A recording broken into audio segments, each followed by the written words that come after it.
teacher, whoever it is of value to me when I So hire. for recruiting, Yeah.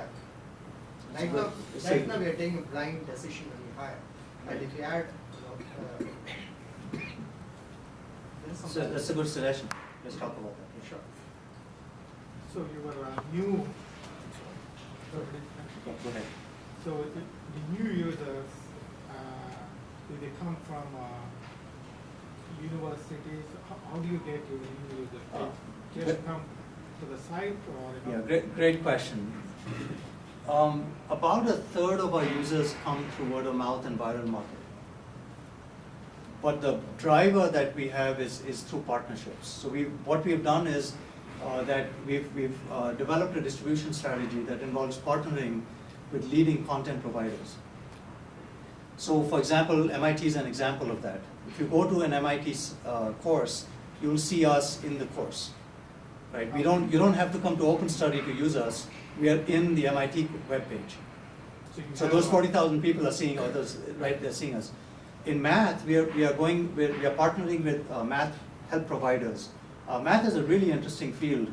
There are all these websites that actually I didn't even know about. Things like Purple Math and Hot Math and Free Math and so forth. A lot of them are just old professors and teachers who put their notes online and it took off. Kind of like the way Khan Academy started. And some of them have huge traffic. Some of the leading math sites have 1 million users a month. And so we are now on many of these sites. So if you're there, you can study calculus or whatever it is on freemathhelp.com. If you have a question, you can ask a question and it brings you to us. So we get a lot of users coming in through those partnerships as well. So what percentage of users are repeated? I know some people sign up and they forget about the site. What percentage is the, let me say, conversion? The repeat visitors? I don't know the number offhand. Do you know the numbers for that? I don't know numbers. I'll find out for you. These kind of engagement kind of sites, if you know the Second Life site, Right. where you get into the life there, where you can create online, virtual university. Right. They start taking course and part of the community. Yeah, that's a great point. Yeah, we need to look at the stickiness and Actually, that's the a related key. question is authentication. Can you use Facebook's authentication or Second Life's authentication? we rather use than having your own? we use Facebook authentication. Right, You can Second create Life- your own account, but you can log in with your Facebook. Yeah. A lot of our students do that. Right. Second Life is more of an engagement and Right, right. repeated, users in this case. All the way in the back. I'm going to switch gears a little bit and ask you to wear your faculty hat.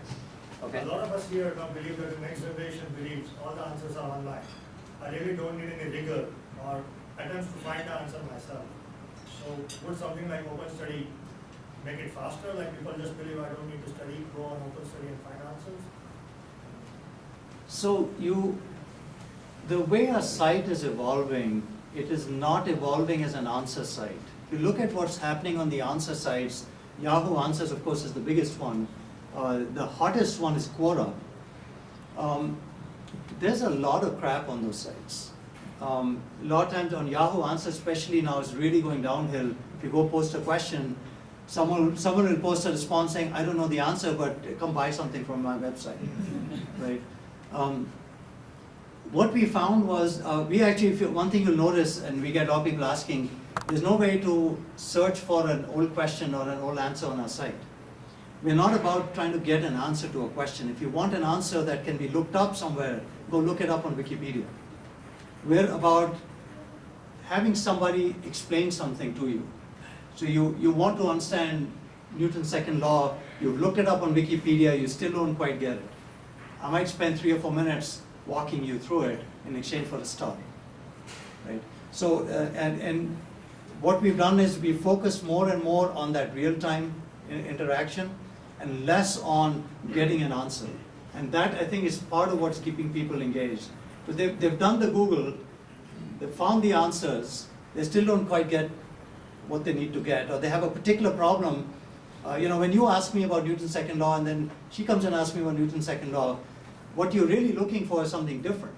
You don't need the definition, you have that in your book. And so you need that real-time interaction to tease that out, and that's what we are focused on. How's the differentiate? Right. There's also the other thing is that goes back to someone who's asking about the mathematics, 9